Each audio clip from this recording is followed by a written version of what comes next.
Assalamualaikum warahmatullahi wabarakatuh.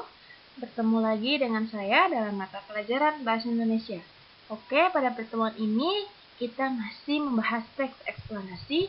Di sini kita akan mengonstruksi informasi dalam teks eksplanasi. Terkait dengan minggu lalu, kita sudah membahas tentang ciri-cirinya teks eksplanasi, pengertian teks eksplanasi, dan struktur teks eksplanasi. Lalu di sini kita membahas tentang mengonstruksi informasi dalam teks eksplanasi.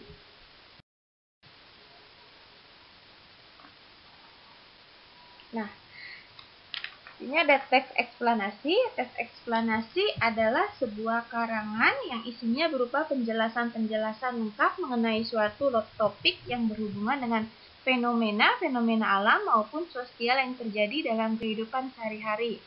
Nah, pada teks ini bertujuan untuk memberikan informasi yang sejelas-jelasnya kepada pembaca agar paham atau mengerti tentang suatu fenomena yang terjadi.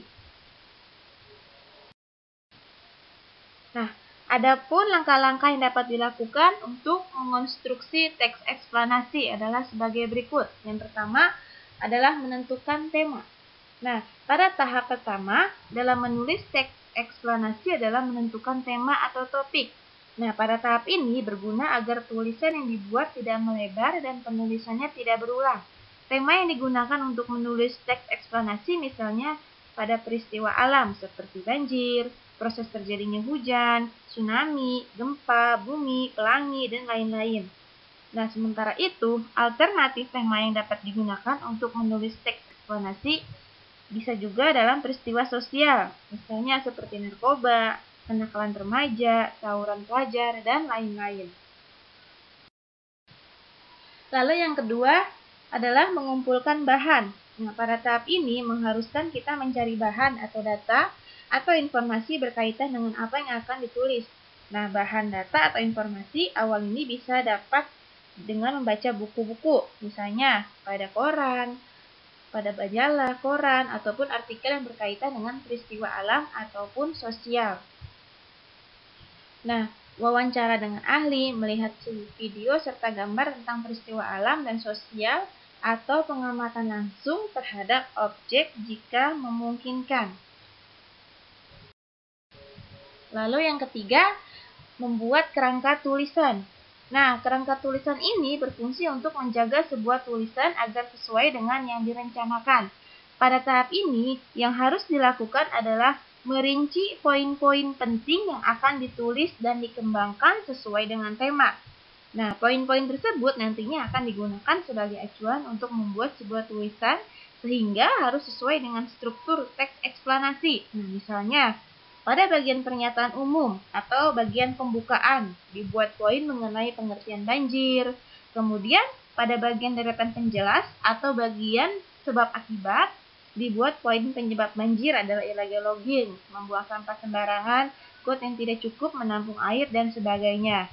Nah, lalu pada bagian interpretasi adalah bagian kesimpulan, dibuat poin penanggulangan banjir. Lalu yang keempat, ada mengembangkan tulisan. Nah, setelah kerangka dibuat, langkah berikutnya adalah mengembangkan kerangka menjadi sebuah tulisan atau yang disebut dengan teks eksplanasi. Nah, pada tahap ini memerlukan kecermatan dalam penggunaan ejaan bahasa Indonesia dan kepaduan kalimat. Nah, secara umum, langkah-langkah dalam mengonstruksi teks eksplanasi secara tertulis antara lain sebagai berikut. Yang pertama, menentukan tema dari teks eksplanasi yang akan dibuat. Yang kedua, mengumpulkan bahan tentang tema yang akan ditulis. Yang ketiga, membuat kerangka tulisan. Nah, di sini ada tugas. Kalian isi jawabannya nomor 1, 2, 3, 4, dan 5. Lalu kirimkan jawaban Anda melalui email yang sudah saya tulis. Jika ada pertanyaan atau ada yang kurang paham, silakan japri kepada saya. Terima kasih. Wassalamualaikum warahmatullahi wabarakatuh.